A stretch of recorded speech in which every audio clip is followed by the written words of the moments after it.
The short, sharp quips of Saki. Saki, you know, fellow with a way with words, like a verbal rapier, his stories. Witty, sharp, often leaving a trail of societal conventions skewered in their wake. This chap, real name H. Munro, had a knack for exposing the absurdity of the world around him. And the toys of peace? Oh, it's a prime example, a delightful mockery of well-meaning adults and their utterly futile attempts to mold young minds. War games with a pacifist paintbrush. Picture this, a peace-loving Aunt Eleanor, determined to instill pacifism in her nephews. No more toy soldiers, no sir. Instead, educational toys, models of prominent buildings, figures of upstanding citizens. The idea to inspire civic duty and a passion for peace. All very noble, you see. But as Saki so cleverly shows, human nature, especially in its younger form, has a funny way of resisting such well-intentioned efforts. The audacity of grown-ups. The audacity of these grown-ups, eh? Thinking they can simply erase a child's natural curiosity, their inherent fascination with conflict and drama. It's like trying to convince a fish to climb a tree. Children with their unfiltered eyes see the world differently. They're not afraid to point out the ridiculous, the hypocritical, and in Saki's story, they do so with gusto.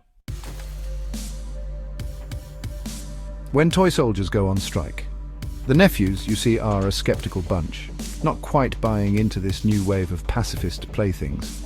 They yearn for the thrill of battle, the clash of toy soldiers, but fear not, their resourceful minds find a way. The seemingly innocuous figures of politicians and philanthropists are quickly drafted into new, far more exciting roles.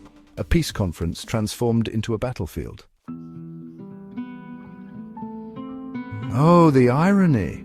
A distinguished-looking gentleman intended to represent civic virtue becomes a fearsome general, a pioneering female doctor, reimagined as a militant suffragette leading the charge. The children, with their boundless imaginations, effortlessly subvert the intended purpose of their toys. They expose the absurdity of trying to sanitize the world to pretend that conflict doesn't exist. But where's the fun in that, Saki seems to be saying? Where's the fun in a world without a bit of make-believe mayhem? The children, bless their mischievous souls, understand this instinctively. They crave excitement, adventure, a good old-fashioned struggle between good and evil.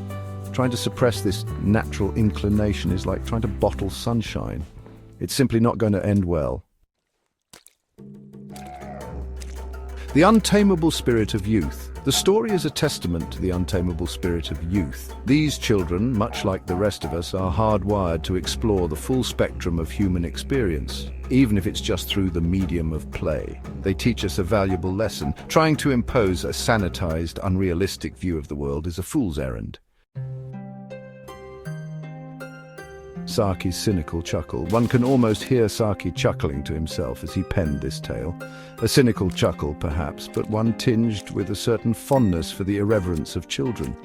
He seems to be saying, let them play, let them imagine, for in their make-believe worlds they might just teach us a thing or two about the real one. A world painted in shades of grey.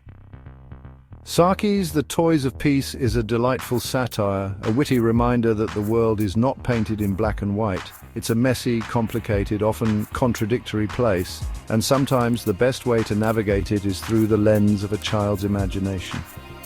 Now, if you'll excuse me, I believe I have a date with a plate of cucumber sandwiches and a spot of sake. Jolly good, what?